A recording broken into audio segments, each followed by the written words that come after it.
কাতার বিশ্বকাপে প্রধান আলোচ্য বিষয় ছিল, আমরা স্পষ্ট পত্রিকায় দেখছি, এখনো পিছনে সার্চ দিলে পাওয়া যাবে, কাতার বিশ্বকাপে প্রধান আলোচ্য বিষয় ছিল মদের বোতল।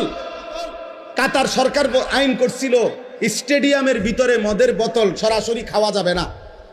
এটা নিয়ে সারা বিশ্ব ইউরোপ তখন বিতর্ক করছিল যে না, এটা স্বাধীনতায় হস্তক্ষেপ,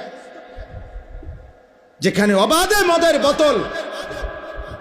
ব্রাজিল বিশ্বকাপের সময় সরকারি ওরা হিসাব দিছিল ওই দেশে যে যে পরিমাণ আয় হবে, রাষ্ট্রের আয়, এই আয়ের যে খাতগুলো দিছিল আমি নিজ চোখে দেখছি, সেই খাতের একটি খাত হলো যে পরিমাণ হোটেলে নারী ভাড়া দেওয়া হবে, যে পরিমাণ বেশ্যাবৃত্তি হবে, দেহ বিক্রি হবে, ওইখান থেকে রাষ্ট্র বিশাল বড় টাকা আয় হবে, ওইটা একটা বড় খাত। আমি এই চোখে, আমি দেশে থাকি, আমরা সাঁদের দেশে থাকি না। আমি জেনারেল লাইনে পড়ালেখা করা ছেলে, আমি কুমিল্লা ভিক্টোরিয়া কলেজ থেকে মাস্টার্স পাস করছি,